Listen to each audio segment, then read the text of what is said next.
Okay, so I've come to Omega Labs now, and I'm not even gonna lie, I had to get a tutorial to find out where this base is. Like, it's ridiculously hard to find.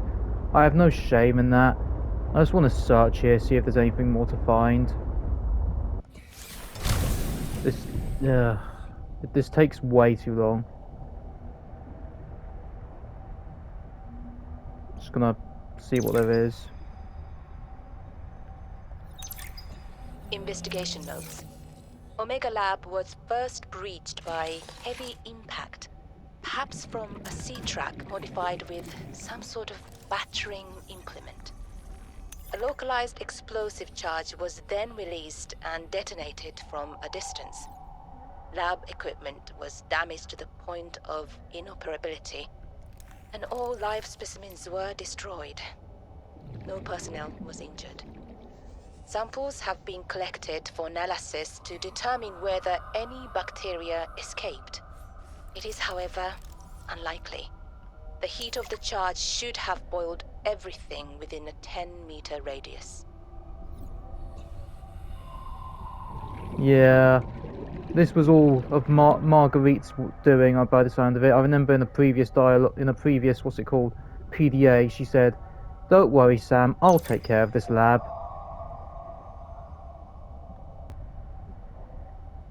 Now we're just seeing the results of it all. The very big mess she's left behind.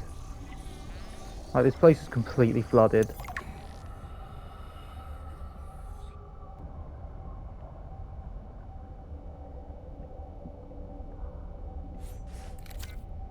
Man, what a mess this place is.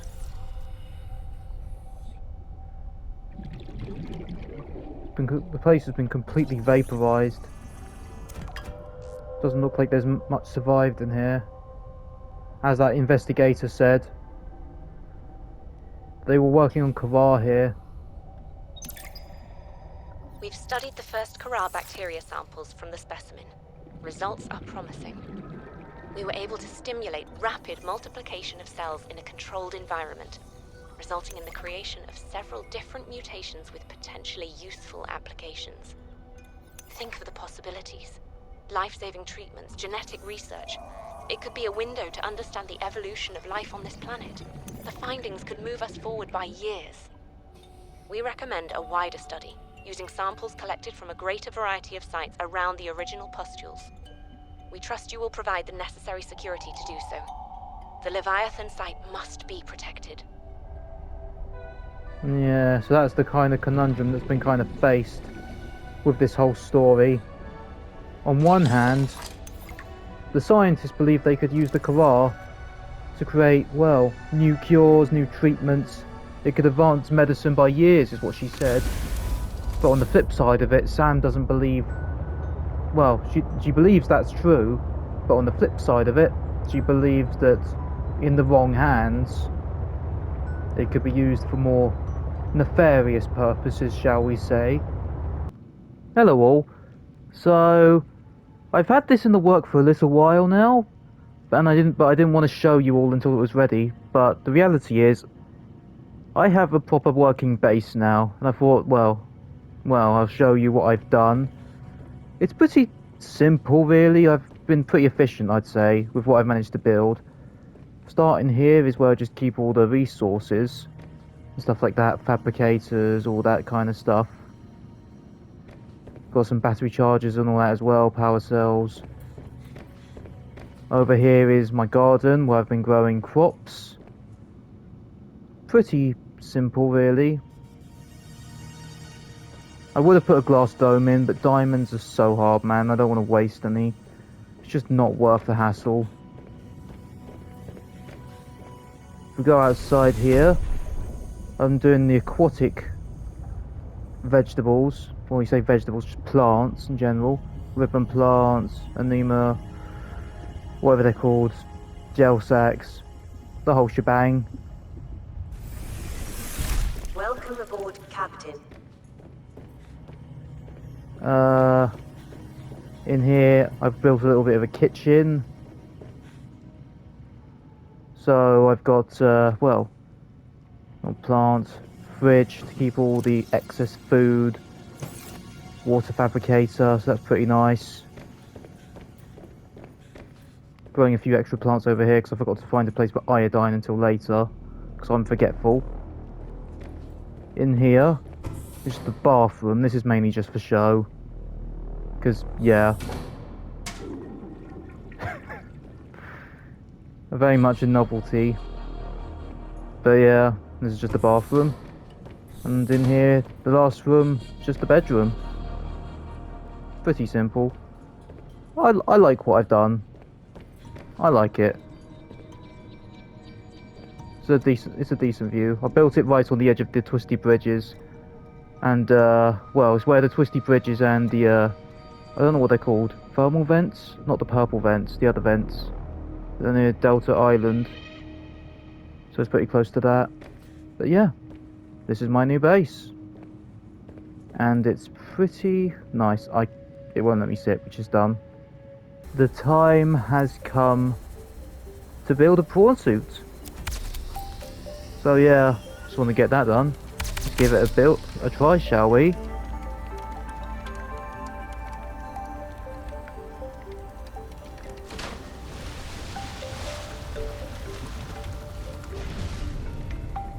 Welcome aboard, Captain. I'm gonna have to give it upgrades over time, of course. I just killed a bladderfish. Sorry.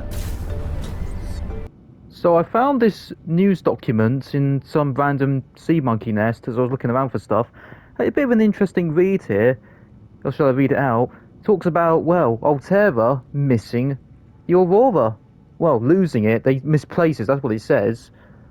And it's rather interesting to hear from an outside perspective what the outside universe was seeing when this ship just mysteriously disappeared. It goes as follows. Contact has been lost with the Aurora some 18 months into its journey to install a phase gate in the Ariadne Arm. Reports inside sources. Altera launched the Aurora to much fanfare almost 2 years ago and recently announced the ship has arrived in its destination system. The Aurora has reportedly now missed more than one routine check-in. Asked for comment, a spokesman for Altera said, communication with ships outside the phase gate network can take weeks or months in ordinary circumstance and is commonly interrupted. The Aurora was in good shape and ahead of schedule the last time they checked in. We have no reason to think anything has changed. Well, yeah, about that. Anyone who's played the first game knows how that actually turned out. Oh. There it is. Copper mining site. Let's see what we can find in here, shall we? Say, that's some continuity. We was talking about that other PDA earlier. And we'll take a look at this one. Aurora wreckage located. Survivors confirmed. Altera has released voice recordings which confirm survivors of the Aurora crash. The transmission came from the traced Sunbeam, which was passing nearby when it detected their SOS. Hey Altera, we've got one of your birds in the soup over here. Looks like they took static survivors. We're moving in for a closer look. While the number of survivors is not yet known, nor the true state of the ship, it is now known that she has landed with her hull largely intact on the planet 4546b. Smaller than Earth and largely waterbound, it is thought the planet is breathable atmosphere, and hopes have been raised for all on board. The Sunbeam is registered as a 5-seater cargo vessel, insufficient to evacuate the crew of the cargo Aurora, but perhaps enough to assess the situation and reassure shareholders at home that their investment is secure. There is at least 1 month delay on transmissions from that region of space. In the meantime, Altera is working on every possible solution, including an innovative idea to transmit blueprints for purpose-built rockets which could be constructed using materials sourced from the Aurora and the planet itself. If the crew could begin their long journey home now, the rescue teams could meet them halfway, shaving months off their return. And now that's all nice and good, that Altera said they were going to send rocket blueprints to the Aurora, but as for the Sunbeam, things did not exactly turn out well for the Sunbeam.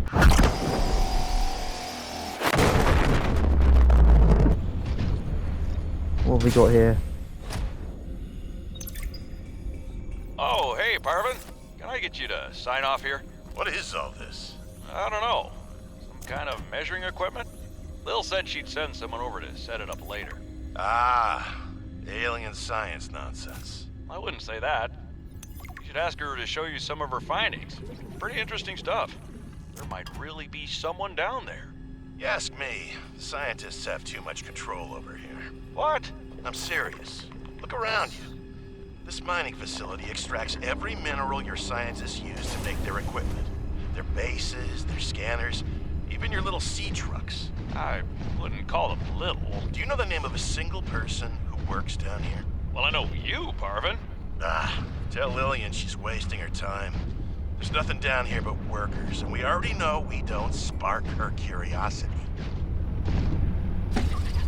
Sorry, but yeah, as you may have seen just then, can't go any further, but I just got a prawn suit upgrade.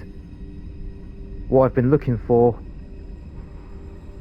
I'm going to put that in, and then I'm going to go check out the main reason I came here in the first place. Another site found, but I cannot yet tell whether the others survived. Still, it holds valuable information. I hope you will find more. The Looks like a network step. is indicating more of my people's technology, but the images I am receiving are fragmented, repeating. I am struggling to locate them precisely. Fragmented images? Why would that happen? I can only theorize that the locations are deep and shielded by a refractive material. Perhaps amongst large crystal formations. Yeah, we're getting more clues now. An unusual ion signature at the edge of Volterra space has scientists baffled, and some have drawn a connection with a similar echo detected around the time of the Aurora's reported crash landing. How the two might be connected is an open question, and many in the scientific community maintain they are unrelated and explain the phenomenon, or even Alterra secretly testing new technology. Fuel has been added to the fire by Alterra's refusal to release its full data on the Aurora accident, and recent indications from sources that they will be revisiting their list of expected casualties without revealing where this information is coming from. It has now been months since the Sunbeam went quiet, with no new information. The salvage teams continue their long journey to 4546B. Yeah, as I said, when it came to the Sunbeam, we all know how that turned out. I do love how, the continuity though of it all. It's interesting to really see an outsider's perspective on it, because obviously in the first game we are playing solely from what is happening on 4546B, from the sole survivor of the Aurora crash site, and now we're getting an opportunity to see the outside world and what they're seeing. Well, the Aurora is launched and then just simply vanishes near its destination. A trading ship, the Sunbeam, then detects a signal, goes to check it out, and that ship too also vanishes. It must be pretty freaky, I can only imagine. Like the Bermuda Triangle in space. Okay then, so searched everything in copper. I suppose now it's time to go home. We now have the hydraulic fluid. We're gonna go open the bridge. I can't wait to meet the ice worms.